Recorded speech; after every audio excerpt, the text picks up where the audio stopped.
Jamie Raskin dropped a gotcha line that backfired gloriously. Check it out.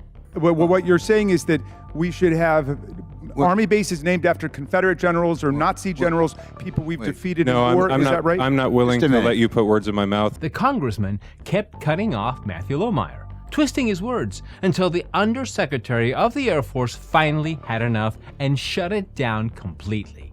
You don't know what you're talking about. Most of the people in this room don't know what they're talking about. All of the stuff you guys talk about, the men and women in uniform don't think about. That's why today we're covering it all, because we're not here to follow parties blindly. We're here for common sense. So if you're an independent thinker, hit the subscribe button and let's jump right into it.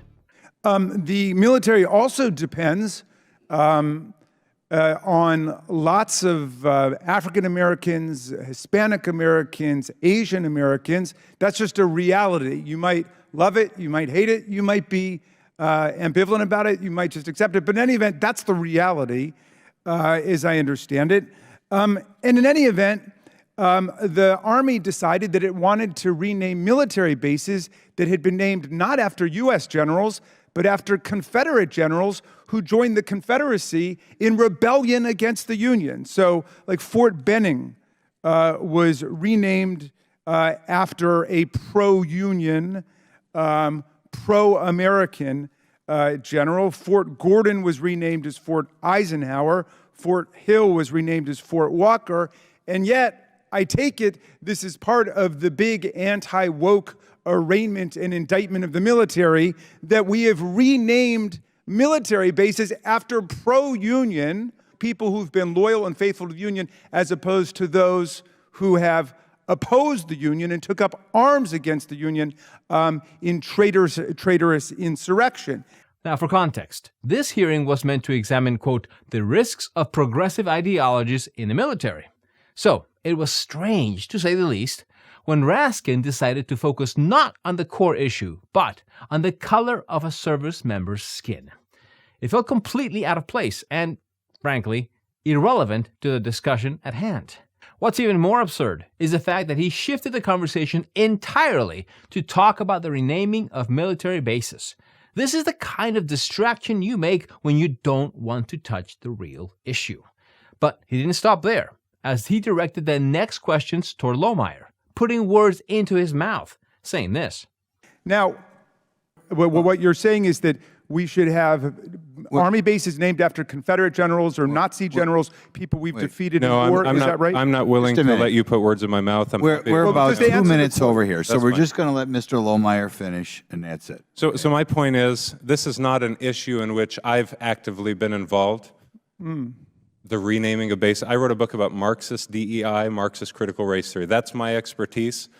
I have no personal issue with the fact that this gentleman to my left, who honorably served his country, has been a part of a commission to do that. I have personal opinions about why it's wrong-headed and a part of an ideological push, but this is not my issue. You would not have renamed them, in other words? Well, we're point of order. 2.5 That's not something I ever focused on. All right, I think I got my answer, Mr. Chairman. I'll yield back to you. Go for Mr. Biggs. Now, just as a refresher, Lohmeyer was actually fired from the Space Force back in 2021 after going on a podcast and criticizing how Marxist and DEI initiatives were weakening the military from within.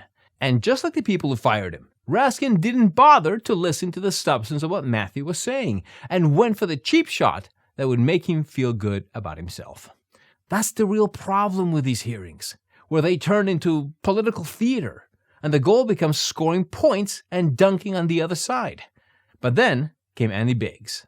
Unlike Raskin, he took a different approach, asking Lohmeyer one simple, straightforward question. And let me tell you, the answer he got left everyone in the room speechless. But before we play that, we have a quick message for you. Do you know the biggest threat to your retirement is not something that's talked about often? Our increased longevity in America means default retirement accounts like IRAs, 401ks, and TSPs may not suffice.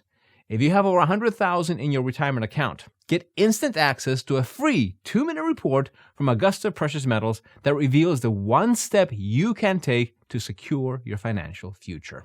Visit mentorforgold.com. That's mentorforgold.com, or text mentor to 35052 today. Now, back to the video. Mr. Lohmeyer, when we look at some of the things that have been said by the gentleman to your left, and don't think I can pronounce your name. I want to pronounce it right. Sigilly, but Mr. Sigilly, yes, thank you. And I've read your testimony. I'm interested to know your reaction to his positions with regard to the diversification of the military. Sure. And DEI. Thank you.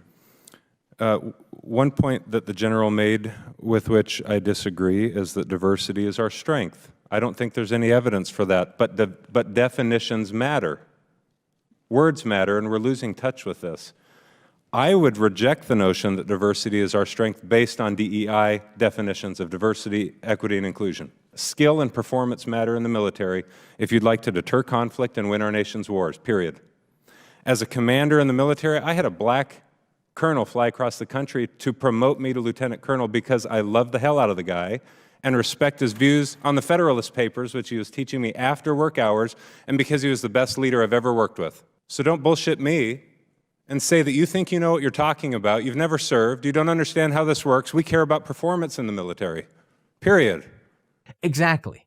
Think about how absurd it is to tell men and women risking their lives on the front lines that their priority should be focusing on diversity quotas instead of survival. That energy could go into developing advanced equipment, new technologies, or life-saving innovations. But instead, it gets redirected into box-checking exercises.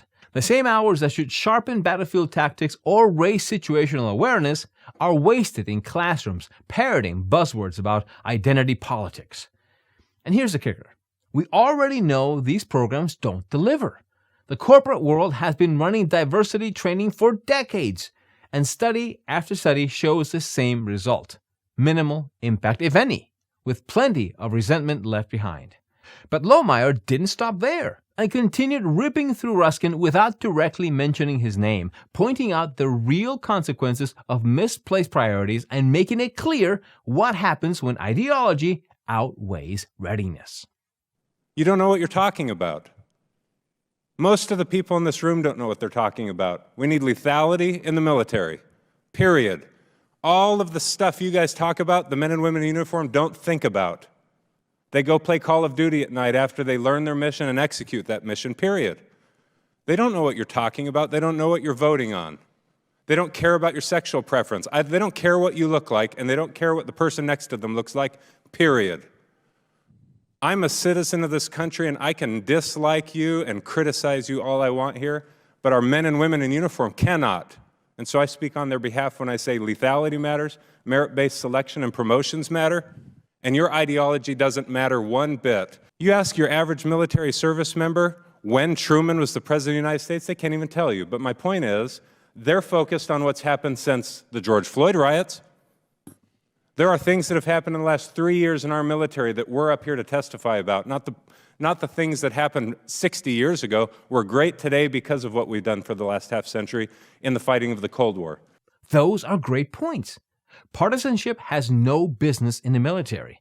History is filled with examples of armies that were once considered formidable forces losing their edge just because of how rigid ideologies affected the way they functioned. Simply put, managing a fighting force is a science. It requires focus, flexibility, and a commitment to effectiveness above everything else. The moment ideology slips in, common sense slips out. And once that happens, the people paying the price aren't politicians. They're the men and women on the front lines. Let me know in the comments your thoughts on this story. Don't forget to like and subscribe, and remember, keep thinking.